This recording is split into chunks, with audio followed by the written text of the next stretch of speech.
So considering if you were sitting in the room and you had an idea that seemed to fit well here, and for sake of argument here, we're going to take the cost element out for a moment, at least the initial cost, and say that you're looking to use IBM's SaaS model. Right? You're going to connect to them and find a use case that works for you. So what does that implementation look like? So I look for two things when I talk to customers. I think some of these things that Matt, you talked about is I look for industry problems that are also your cohorts have the same problem, which leads to the network. Otherwise, there's no point doing it. So the industry problem has to be big enough so you have cost savings, removal of duplicative systems. And eventually, when you are able to solve the problem, your cohorts are also solving the problem, you form a network and you facilitate that whole transaction. So from that perspective, technology-wise, we want to be able to have the ability to do a few clicks and create the network, and then invite your cohorts to join the network eventually. So today, we're giving you the ability to create the network, have all the APIs to create your applications and transact. Matt, sure. What have you found in challenges from people that you work with? So we think about this as 3 steps. So one, there's just the basic education. It's amazing how few people truly within an organization understand what this is even. And when you need to go to your board to get funding, the board does need to have some sense. So that's number one. I think the second piece is then say, okay, let me understand the real challenges here. Let's do like a 2 or 3 day workshop where we step through the real implementation challenges. What's it going to do to our IT systems? What's going to happen to compliance? What do we need to change in our organizational structure to make this work? And only then can we actually get onto an implementation framework. And I would say very few, and I would count them on the fingers of one hand, of our banking clients are in phase 3. And many of them get hung up on phase 2, which is, boy, this is much harder than we ever read about. This is really difficult, and I'm not sure we're ready yet. And so there's a lot of churn in that kind of middle phase to say, okay, how do we start to figure some of this out before we head off on this step 3 journey? Right. Michael? Yeah, so I definitely agree with Matt here. There's a lot of education that needs to happen. There's kind of been a tendency where you throw the word blockchain out and magically you get funding for a project, or you assume it's going to be the best technical solution for whatever your problem is. And it's not. It's a big, heavy beast. Requires resources. Requires multiple parties. Requires a lot of thinking of how you structure the blockchain implementation that you do, whether you use smart contracts or not. Like how that whole thing requires a lot of thinking. I think we're in the Wild West days still, and it'll remain to be seen. I think we'll see the first kind of user-facing. Really useful things on blockchains like Ethereum. There are many projects in process now that we'll see. The DAO, which we talked about, was the first one. Had a little controversy attached to it, but the concept was sound. There was a problem with the actual code that they used, but they did crowdsource $162 million in a matter of weeks, and that's all going into user-facing projects that we'll see appearing in the marketplace soon. Chris, anything to add? Yeah, it depends on the key concept is whether you're going to touch your core or not. And in a banking system, you never touch the core. Not if you want to go into the bank and do business with them. First question banks always ask, do you have to go into the core of the banking system? And the answer is no. So really what you're looking at is an implementation for a new use case or new product that can interface with the core. It comes in, the payment rails come in alongside the Visa, ACH, those rails that go into the system. And so you're not having to go touch the core. That's number one. If you touch the core, all bets are off. But the interesting thing about the technology is that it is a lot more efficient.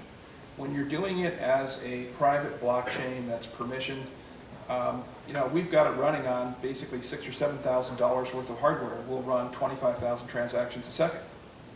So it's very efficient. You think about, go look at MasterCard's website.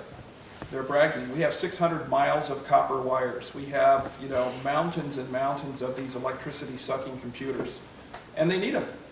And I'm not saying you replace everything with this, but you're certainly going to get some efficiencies. The IT guys are going to like it, I think, because it is more efficient and more secure. Okay, thank you. So, I draw an interesting parallel here.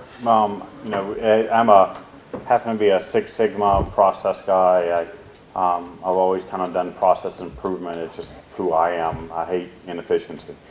So something that actually I'm surprised and actually didn't say earlier, but when we talk about an implementation, what's the very first thing that you do with a enterprise that you're dealing with? What's the very first thing we talked about? We justify the cost. Well, you go through and find out what the use case is, right? Yeah, So you understand what the process is, right, and how it might work or not work, right? Right. So the whole thing about use case, this is the bane of my existence in terms of what I do for a living on a daily basis, right? Is you have clients who will tell you like we want to do these 4 things because they read an article about it and they say I want to do it. But those use cases may not have the legs. So we spend most time up front in some of the things that Matt, you had in your slides in terms of litmus tests. So we've developed litmus tests to make sure the use cases make sense. It has legs. It has all the fundamental underpinnings of why. And once you have that, second question, this is what we discussed too. Once you define the use case, you've got to figure out, one, what is the cost? Like who's going to pay for it eventually? So it should be a big enough problem for the enterprise to get up and say, yeah, I'm going to invest into it. Otherwise, it's going to be a science experiment. And all the slides that you see in Matt, all the experiments, they simply don't get off the ground because it doesn't have that economic legs to stand on. The cost element, as we all know, has to be there. You have to justify that expense with the return, internally, or as a company, or even inside any big corporation. So, but I guess my point is that the idea, the word disruption, comes to mind, and when you think of that, you think of things not being the same, right? It makes you think differently and maybe question what you were doing before, and be maybe more open-minded or look at things differently. Well, this is the whole idea about blockchain, is to really, it's a different process, a different way of doing things to have a more efficient and optimum output for a maybe lower cost if it's applied in the right situation.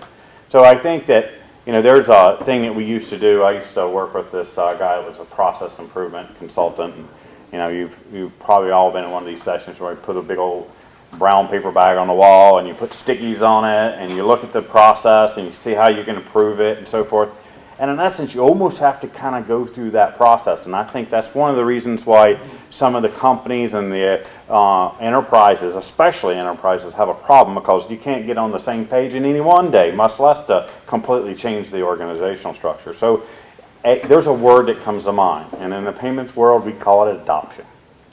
So the question that you originally asked, which is what's successful now, I don't think it's going to be something that's going to be a year or 2 years. It's going to be adoption over a period of time. And I will use the same parallel as you was seen in wallets. For the record, I hate the term. A wallet is not a product. It's a feature. It's a function. And I'll make an argument that Uber is a wallet with taxi grabbing features wrapped around it. So if you think about it, it's a feature functionality. Blockchain is a capability to be used to make things more efficient and to be used to change the paradigm the way we think today, because maybe the old mouse strap is kind of rusted and doesn't work anymore. Right? So there is no answer. Right? I don't think right now you're going to see it, and I don't think you'll see the market buzz. Right? Everybody sees a little bit of that, and just like, we had this is timely, we had the Yahoos, we had the two cows, we had every other search engine in the beginning of when the internet started, and what's left? The last guy in won the game, right? So realize about how evolution of business works at its most core level, and really this is a chance, it's an opportunity for you to relook at things and go, is this the best way we can do it? We have a new idea that we could apply and maybe do something different. Maybe not, but you don't know until you take a look at it. All right? So, but I hear a lot of that kind of sentiment, well, what's working now? I think it's an idea of understanding the components. One of the things that, and when you get to know something, you sometimes talk about it at a level that it's hard sometimes to communicate effectively, and so maybe the people you're talking to don't quite understand it is the same. So one of the questions I'd have from a blockchain standpoint, because there's a couple things you guys would rattle off when you talk about stuff, right? So when we look at blockchain, that's why I said, is it a network? Is it a database? What is it? Well, it's a way to store data and exchange it. It can be nodes and connectors and trusted parties connected together, which make a network, right? It's all these type of things. There's other items there that are features of all blockchains, private or public, and then it just basically a toggle of whether it's this or that if you're private or public. What would be some of those items, like, you know, along the line of trusted sources and things like that? Yeah, so it actually builds on the conversation that we had actually at the Bank of England. This is interesting, on last week, which was, you know what, the whole industry owes itself to simplify and create a taxonomy for blockchain. There are so many little experiments going off with different varieties that actually anybody that successfully sits down and says, you know what, we have public, we have permissioned, we have private, one dimension. We have distributed, we have shared, another dimension. We might have something to do with, you know, speed of transactions. There are probably 5 or 6 dimensions like that. That as soon as somebody finally puts that map together, we'll start to figure out, you know what, private blockchains are very good for payments, right? But public ones are much better for land title registry, or whatever. Start to put use cases on certain, you know, certain coordinates in that big map. I think once we get to that point, things will get a lot clearer. Because the moment the fintechs are all going in with this kind of laser-guided missile that just goes into one use case with one combination of 7 different criteria, the time we finally pull back a bit and say, yeah, certain types of blockchain design are better for certain applications. So Well, just for one counter question, why did you make the specific comments about those particular ones? Why is a closed network better maybe for payments, and why is open better for you? Yeah, so I think part of it comes down to underlying conservatism and fear of an industry. Frankly, is a bank ever going to put personally identifiable information on a public blockchain? No. You know, so that's one thing. I think the second thing is, do you truly need replica copies of that ledger on every single node of everybody participating in a huge network when it's just you and I conducting a transaction? Actually, I probably only need one other legal independent entity to verify. Right? So that's kind of where I started. I thought, okay, should this information be truly public, or is it going to be permissioned? And should this be across all the network, or just between the counterparties who are transacting? So, thank you, Matt. And so, Nitin, I'm going to go back to a question basically we talked about earlier. So, when we talked about private and public and sharing across the nodes, right? So basically, it's all these nodes are sharing that exact data. If from a technical perspective, that's called replication. You know, also from a data center perspective, it's called clustering. So Nitin, we talk a little bit about the comparison to a clustering of data versus distributed So living? let me piggyback from what Matt mentioned. I'll drill down into some technical components of it. The notion of private and public is very esoteric today, in the sense that you'll find consortium networks. If you draw an analogy between what we're doing with information networks, you do have intranets and you connect to the internet, and there's sort of translation that happens between what you can share and what you cannot share. The business networks will define that model, right? So you may have business networks that will have the need to interconnect with each other so they can do business. You make a payment to a bank, and eventually the payment is towards a car, towards a mortgage. It has to reflect in a mortgage chain or a loan chain. So this notion of this private versus high, eventually they'll all will have to be this massive value network with their own business domain. That's the holy grail of where we're heading with this. Technically speaking, the fundamental tenets of blockchain, you asked about what are the, I look at a few litmus tests, right? From business perspective, we look at trade, trust, ownership, transactionality, as any application that has to be even considered as blockchain worthy should have some of these tenets. Technically, they have to manifest themselves in terms of, is there a need for provenance? Because provenance lends itself to the trust system that is manifesting. Is there a need for transactional element? And if there are multiple parties involved, what are the elements that we need to be able to provide the consensus mechanism, and the notion of high availability, all the IT-centric elements, are, believe it or not, built into blockchain. Like this high availability element, the fact that it's a shared ledger, I don't have to worry about the notion of having clustering to enable that, because by the virtue of that shared ledgering, the data is available everywhere else. The clustering, the consensus mechanism, which is the trust system that we talked about, right? The fact that I have to factor in what happens if somebody makes a change. And you have models where I have factor in that if I have to have minimum n number of nodes for them to reach a consensus. And as long as I have those nodes, I don't really care who's available, who's not. My data is available, I'm reaching consensus, I'm processing transaction. As long as I get to a dangerously low level, then I'm not going to process anything. I'll accept transactions, but I won't process them. Which means that I then add more nodes to it. So there's sort of IT elements built into it to ensure that you're not dealing with some of the N-tier issues that we have now. Sorry, longer answer, but I just want to kind of close the loop there. Okay. The consensus piece is still real nebulous to me. You know, can we describe specifically how that happens? So we say, you know, in order for a record to be written to the ledger, there has to be a consensus. This is an automated process, and what happens if one party doesn't provide, approval? What happens to the ledger record? So I talk about three fundamental, in the world, there are three fundamental ways to achieve consensus. It is an automated mechanism. It's enforced by algorithms, right? So you have masterless Bitcoin, essentially. There's no single master. The entire community has to agree. And the bigger the community gets, the compute requirements is much higher. So that's how the challenge of it. Second thing is multi-master. You choose a few trusted entities. Like I always give example Uber. You also get rated on Uber. So you throw up an Uber twice, you won't get third Uber because you have a bad reputation. So when you look at multi-master models, when you have multiple trusted entities who are providing a vote for the transaction, you also have a reputation system built in which identifies to see which are bad players, who are always doing bad votes, and you oust them from the network, which promotes better behavior, which means that you are doing better on Uber network than you would do on normal taxi network, right? Third is a single master, which means that I appoint one node to vote. In some use cases that makes sense because I don't need to have the whole thing. In that case, I devise an algorithm that says that no single entity will have power more than 6 minutes. So every 6 minutes I'm going to rotate that power.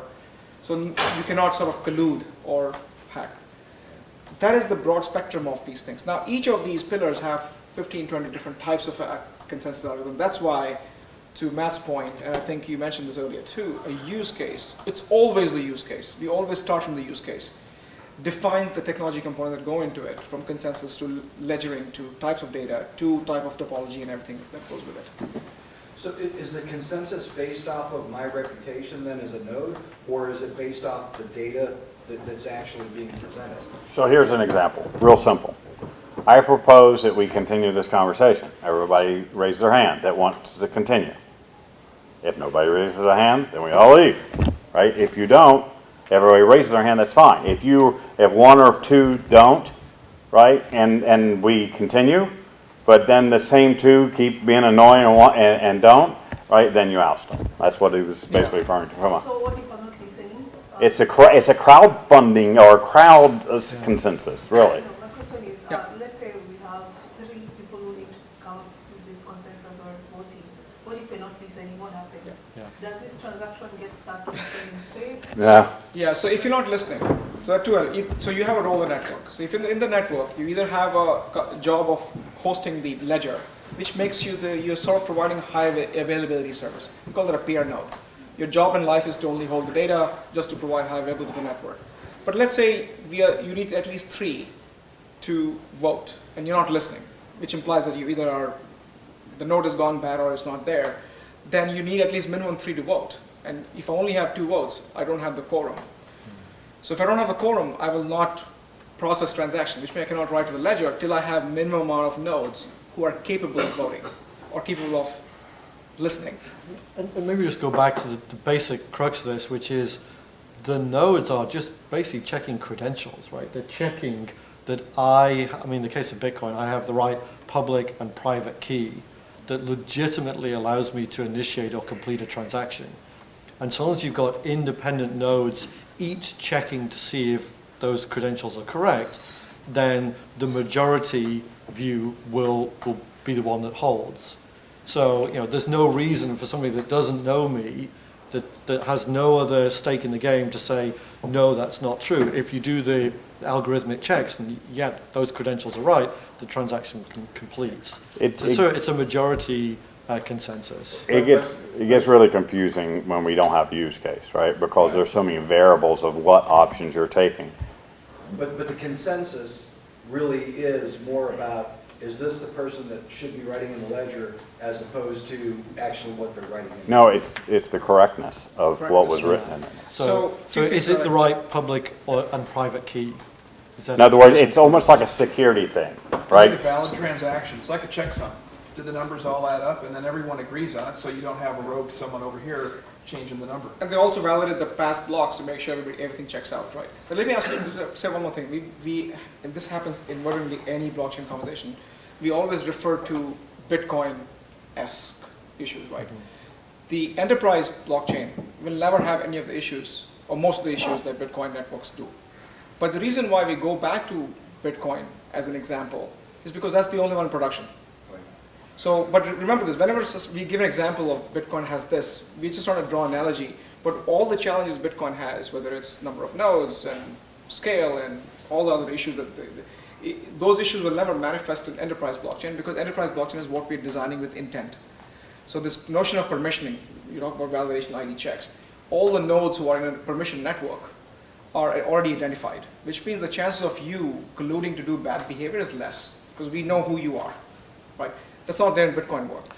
That changes the dynamics of how we do things. Can I just challenge that Sure. concept? I agree with everything you said up to right at the end, which is those proponents of using a truly distributed ledger like Bitcoin, they said actually the opportunity for collusion is less. Because they say, look, there are, 5,000 nodes around the world. The ability to control a 51% majority of those is actually pretty slim. It's pretty hard to get 2,500 independent nodes all to agree to an outcome in advance. Right? Well, that assumes that you got a big enough network to Yeah. justify it. I'll challenge both of you on that one. That only makes sense when you have civil attack problem. So if you go with master less, then 51% makes sense. I don't have to choose that. I can choose a model which doesn't even include the 51% attack. Yeah, but I was sort of making the point that in a necessarily smaller and permissioned network, those participants may actually know each other, and therefore you may introduce the sort of libel scandal potential of fraud and collusion. So I just want to make a distinction. People are still saying, look, there's an advantage of the scale of Bitcoin as a blockchain for certain applications, because then we really can do away with this concern about collusion. It is at such a scale that it's independent. It's estimated, I think, the processing power of the Bitcoin network is Google times 10. So all Google servers times 10 is kind of what goes into validating and putting transactions into the blocks. And something we didn't really discuss is what happens is the transactions are validated. So you read through the entire chain and see, has this output, has this money, this token been spent before? It has not. Do you have the right key to prove that you are the owner of this? You can spend it, it's written into the block. And then the subsequent blocks verify this. So it's, in the Bitcoin world, it's a certain number of blocks are written afterwards to verify that nobody tried to kind of add a fake block, and you determine the valid version of the blockchain by the longest. So over time it becomes stronger and stronger. So I think it's at 5 or 6 blocks in, you have a 99.99 or so assurance that the transactions are real and verified by multiple parties. But as Nitin says, all that goes away. If you're in a private blockchain environment, you can control the nodes. You don't have to worry about these things, but you do have to think about who are these people and do you really trust them? And one of the main features of blockchain as of Bitcoin origins goes away in that you have to establish trust. There's one other point I want to make here. You have with the centralized blockchain, you do have the same problem that any banking IT system has, which is people breaking in and doing bad things. So what's to keep someone, if you make your mining, dial it down so you don't need all the electricity in Iceland and China to run your blockchain, and now all of a sudden you're dialed down and you're running it in 3 different data centers, what's to keep somebody from coming in? So you need a whole election process consensus mechanism to prevent these kind of rogue attacks. So there's a whole layer that it's another consideration. So that's what, Yeah, but I was going to say proof of stake, proof of work, and consensus. That's the way Bitcoin people look at it. so, you know, I go back to this idea that you kind of look at your process and you got to look at it and you kind of take blockchain and all the different feature functionality. Before you leave, Chris, I got one question for you. And so when you're going through that, right, you're looking at feature functionality, you're looking at trust factors with your stakeholders and other people that are involved, whether they be partners or internal partners or whatever the case may be. And then there's the big one that, at least in this room, it should be, you know, the one that fears most of us, and that's regulatory. Because the problem is, and I'm going to pick on Matt in a minute, Matt is saying, oh, the regulatory guys are going, oh, that's a great idea. They don't care if it's a good idea. All they know is it written in black and white, and did you match that? And that's all they care about.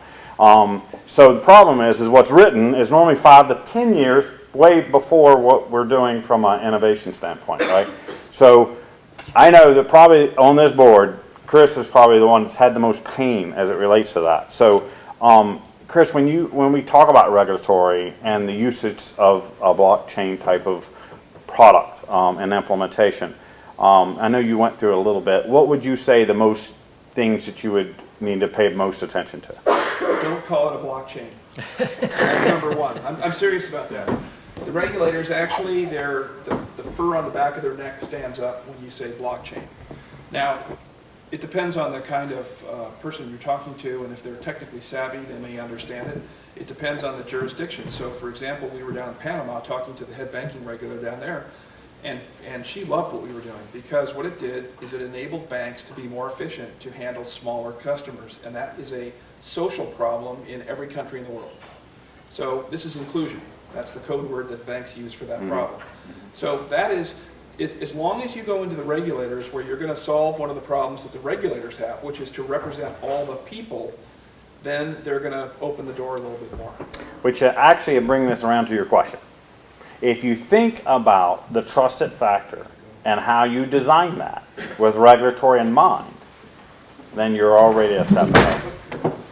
So, Long step there. so Chris has to leave. He has a flight. So thank you, Chris, for joining us. Thank you so much.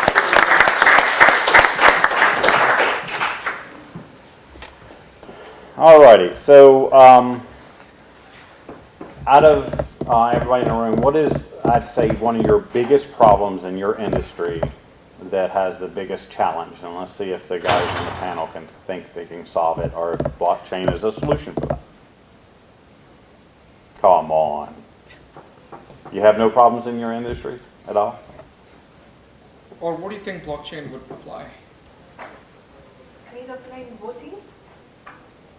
Voting as in proxy voting or voting as in normal democratic voting? Democratic voting, because of one, you don't trust anyone, you don't trust the electoral voting, you don't trust the I see. voters. That's interesting.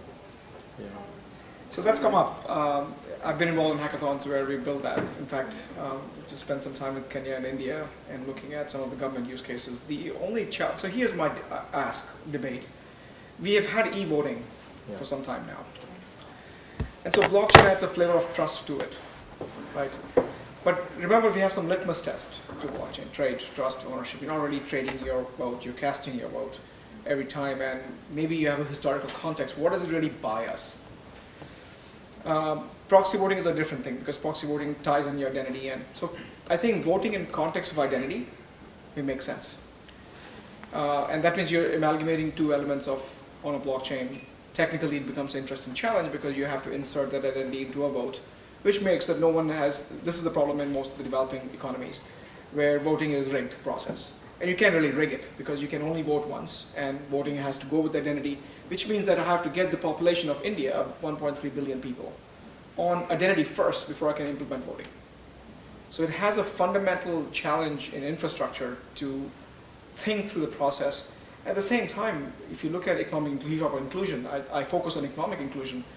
The end consumer, farmer in India, doesn't give a crap about blockchain. He doesn't know what he or she doesn't know. So they have to kind of have it systemically that maybe if biometric ties to identity, ties to voting and so on and so forth. Do you think, though, it's a very good example to highlight, actually, there is a step one before steps 2 and 3. You know, the idea of, e-voting or the infrastructure to do it, I think actually this is a common theme.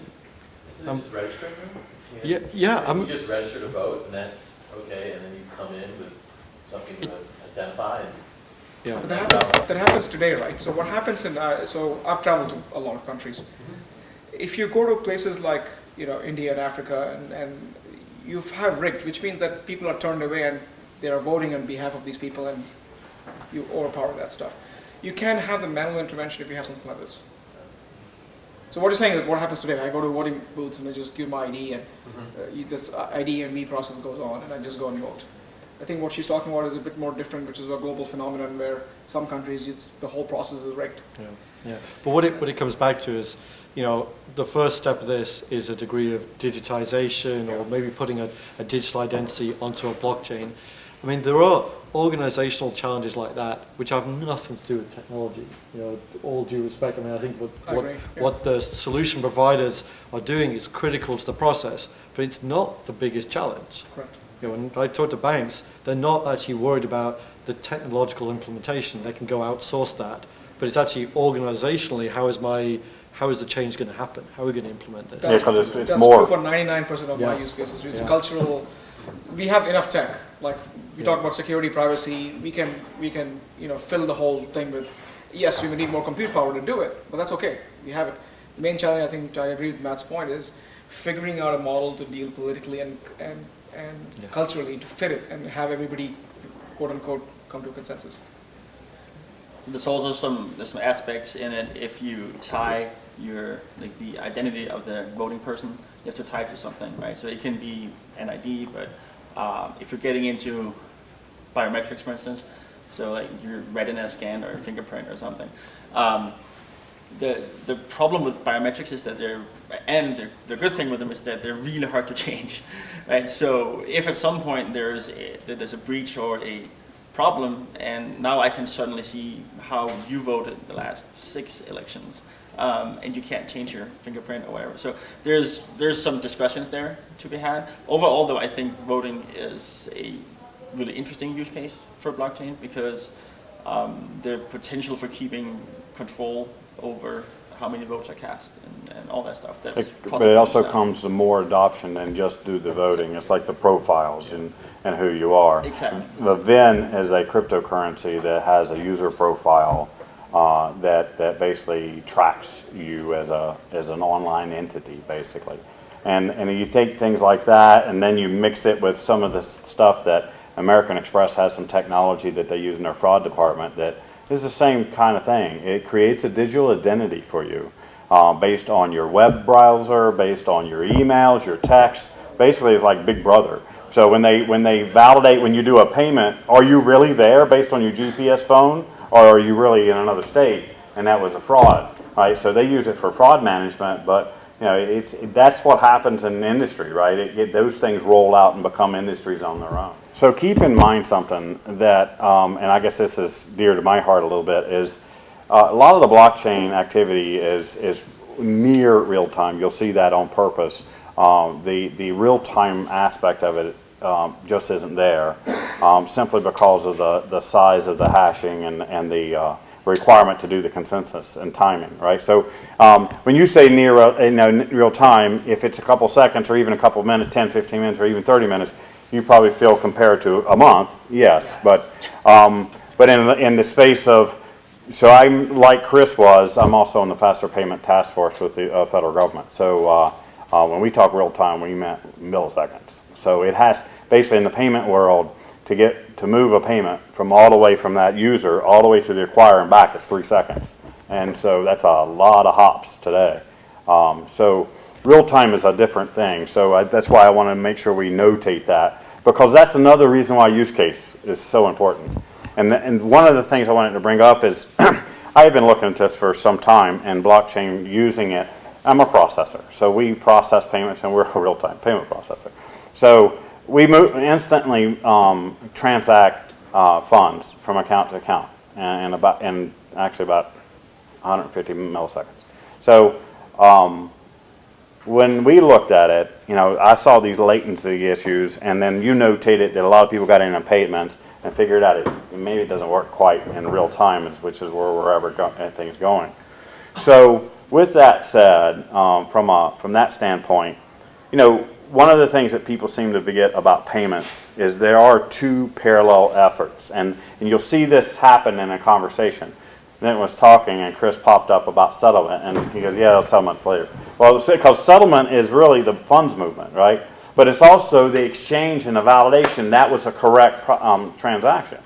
So today, most of the time, that's a transaction called an authorization that you see called pending off on your card, right? And then 3 days later, inside the industry, it settles out, and then it matches, and that's why you don't see the pendings anymore. They drop off, right? So that's an authorization and then a settlement, which will take 2 or 3 days later to settle. So with that said, if you think about blockchain, that's really the authorization, right? So when we talk about settlement, I think there were some words thrown around that were kind of meant different things. So let's talk about settlement from a financial processing perspective. How can blockchain help validate settlement, meaning the funds moved from bank to bank, and here's the report that says that this one matches that one? So the reason why I asked him to just hold off, because in many cases there are cash settlements, there are not cash settlements. They're treated differently, right? So stocks and bonds have different cycles for settlement. So it's very hard to just say, look, we're going to have one single platform for settlement for them to sort of move. So we look at things like, digital fiat, which is if you were to use cash, then you have to go towards what we call digital fiat. So the problem with cryptocurrency type models are, and I'm not in favor of cryptocurrency because it creates more problems in some cases, is when you look at digital fiat, and this is the World Economic Forum report that came out, they coined the term digital fiat, is representation of the fiat currency in digital form, right? And so there are there are many studies, including the Bank of England, that you're looking at. When you go to that model, clearance becomes real time, because there's no fiat currency to the pending versus authorization versus eventual movement of money. So you solve that problem if you were to go to the digital fiat model. In absence of which, So in essence, isn't that tokenization to some that's extent? pretty much tokenization, what you're doing today. So today, there's some notion of digitizing something and moving it, and what Apple Pay has done with digital tokens, for example, tokenization element of it. That is to reduce the fraud by taking the credit card number and moving it. But we can look at token denomination, which says, like this guy's Flashcoin, it was basically a token that denotes something else, and I move the token. At some point, for me to redeem the token, the two parties have to redeem the token, this is where the settlement happens. But what if I had the value embedded in that digitized fiat? But in cases of stock certificates or OTC and derivatives and many of the other instruments in the marketplace, which is where DTCC comes into play, which is centralized bookkeeping of the entire ecosystem, the capital markets ecosystem and capital infrastructure that's there. I think in those cases, settlement becomes a much more tangible, immediate stuff. So the reason I pose this question is because I know in our own industry, from a payment perspective, you can say something that means the exact same thing, and it depends on what part of the industry you're in. Merchant, originator, it's all the same thing. It just depends on whether you're talking about ACH or whether you're talking payments, right? So when we talk settlement, I know a lot of times that word gets thrown around, but in really what you were referring to in the settlement that you were referencing is really the finalization of a transaction, right? Versus a financial settlement from a banking perspective. Right. So today, because we don't have the digitized fiat, the settlement has to happen off the rails or off the blockchain. Right. Okay. I just want to make one point that actually related to the use case with things like OTC derivatives. We've talked a lot today about why we think blockchain is a step forward, why it's a good thing. It actually, in the case of real-time settlement for things like OTC derivatives, could actually cause more problems than it solves. So in the world today, we only have maybe intraday settlement where you basically have some netting every few hours or the end of the day, and that's when the capital requirements kick in, right? If you had real-time settlements, you need real-time capital to do that. And actually your capital requirements go up, not down. In a world in which actually, the big cost here is capital and capital requirements, the idea of real-time settlements, things like OTC derivatives, actually increases that requirement. and actually potentially increases risks to the financial system. So, there's certain kind of layers within layers here we have to think through, which frankly is not always advantageous to using something because it's more efficient. But I'll let you chat. So while one party is having liquidity challenge, the capital requirement, doesn't the other party benefit from the instant access to capital? They could do, but the overall market actually has to carry more capital for every single transaction rather than just being able to do the netting at the end But of then the when we day. compare that to internet, Yeah. now we have more information than ever.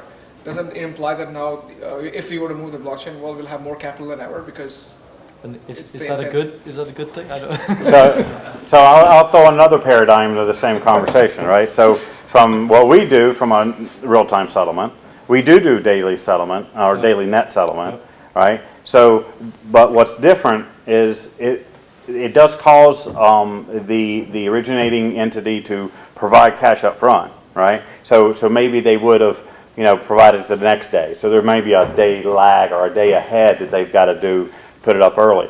But it's just in time. So it's just within that same day of transactions. And the other side is, which is I think from a payment standpoint and from some transactional standpoint, which is important, it really eliminates risk. And if you look at the payment world or any of the models that blockchain is being used against, cost and risk are key factors. And if you normally look at any kind of value chain, if the risk goes up, the cost goes up, right? So that's just kind of the way it works. So while you say that, yeah, it costs more capital, I would argue that it actually reduces the risk of settlement and it reduces, Potentially. right? And so the funds might be there initially to settle, but then it'll even out as more players are involved, right? Maybe. Maybe. Remain to be convinced. What's the pros and cons of blockchain in retail? Is that what? Online, let's say online retailers. Or online retailers? yeah. So there's so again, I have cross-border visibility and some use cases. So we've been working with many online retailers, but the focus, so there are two elements to online retail focus. One is the payment side of things. I think we beat that to death in this thing. The other side is supply chain. Is taking the same notion what Matt mentioned, one of those, like there are two categories of it, right? One is the data and figuring out in logistics as to where exactly things are. Today, sometimes logistic business is very time sensitive business and online retailers are heavily focused on how do we make that process more efficient. So I think the energy there is going towards making that the supply chain more efficient than the commerce angle of it, which is the business side, because then it boils down to payments. How fast can I accept payments? And there are work from Walmart and from Amazon, many of these big retailers, in either accepting Bitcoins or creating their own token denomination or stored value accounts or whatever the case is to speed things up. Yeah, I just to add to this on the payment side, I think a real opportunity has been missed, frankly, with the early potential adoption for Bitcoin. Now, it was never going to scale. I still don't think Bitcoin will ever scale to make it commercially viable. But, frankly, one of the attractions could have been, like, we can pay with Bitcoin and we don't have to pay interchange, right? We can provide discounts for consumers through using Bitcoin. And with a few rare exceptions, that didn't happen.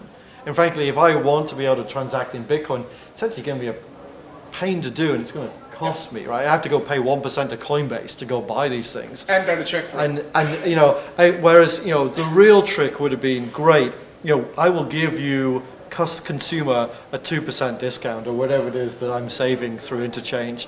And for large ticket items, that might have been attracted. That might have been an adoption curve, but I think opportunities to be made. I mean, the same argument, like I completely wholeheartedly agree. This argument when Apple Pay came out, right? Apple Pay had this tokenized mechanism. So the notion of card present, card not present just goes away, right? Because you're dealing with the token, right? So all the risk associated with fraud, the whole intent of having those tokenized, like the whole EMV code was to remove that. But we still have that. So whether you go to a point of sale system and use Apple Pay to pay, it's treated as card present as opposed to an online retailer who's using the same token through an online channel will be card not present, which I think is kind of a weird, like the system is kind of... Yeah, I think the card present, not present is changing anyway because of online retailers and the volume of transactions moving digitally. So we are out of time. I'm sure you've probably had your full of blockchain today. So any last items before we end? Any last questions? Thank you for your attendance. Thank you so much for Thank your you, time. panelists. I appreciate it.